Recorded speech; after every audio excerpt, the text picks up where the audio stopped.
తాడిపత్రి నుండి రమ్య ఇలా అడుగుతున్నారు. మా బాబు వయసు 3 సంవత్సరాలు. ఉన్నట్టుండి కొన్ని రకాల అనారోగ్యాలు ఇబ్బంది పెడుతూ ఉన్నాయి. మా బాబుతో పాటు పుట్టిన మా తోడికోడలు కొడుక్కి గుండె సమస్యలు మొదలయ్యాయి. పిల్లలిద్దరూ నెలల తేడాతో పుట్టారు. ఇద్దరి అనారోగ్య సమస్యలు ఒకేలా ఉన్నాయి.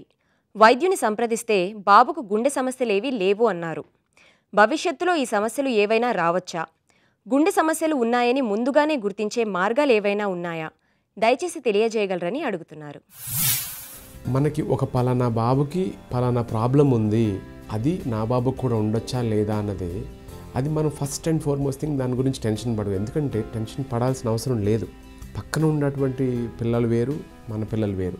కానీ మెయిన్గా మనం గుర్తించాల్సింది ఏంటంటే, సపోజ్ ఎటువంటి ఇబ్బంది ఉన్నా కూడా దానికి ముందే గుర్తించవచ్చు. ఏ విధంగా గుర్తించవచ్చు? ముందు సిమ్టమ్స్. గుండెకి సంబంధించిన వ్యాధులు ఉన్నప్పుడు మీరు తరచూ అనారోగ్యం ఉందంటున్నారు. ఆ అనారోగ్యం ఏదైనా ఉండొచ్చు.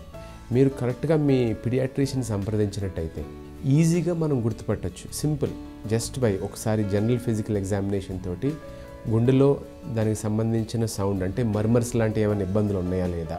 నెంబర్ 2, చిన్నపాటి ఈసీజీ తోటి దాంట్లో కూడా మనం లక్షణాలు కనుక్కొని పలానా ప్రాబ్లం ఉందని చెప్పచ్చు. 3, ఒక చెస్ట్ ఎక్స్రే. ఒక్కోసారి చెస్ట్ ఎక్స్రేలో హార్ట్ సైజ్ మనకు తెలుస్తుంది. ఆ హార్ట్ సైజు పెద్దగా ఉండడం వల్ల కూడా ప్రాబ్లం ఉందా లేదా అని చెప్పచ్చు. 4, 2D ఎకో. ఈ 2 డైమెన్షనల్ ఎకో ఎప్పుడైతే చేస్తామో ఒక్కొక్కసారి అప్పుడు మనకి వెంట్రికులర్ ఫంక్షన్ బాగుందా లేదా, రెండిట్లో ఏదైనా సమస్యలు ఉన్నాయా లేదా, ఏట్రియంలో కానీ వెంట్రికల్స్లో కానీ, ఆ ఫ్లో ఎలాగుంది, ఇజెక్షన్ ఫ్రాక్షన్ ఎలా ఉంది, ఇట్లా మొత్తం ఇన్ఫర్మేషన్ అంతా మనం తెలుసుకోవచ్చు.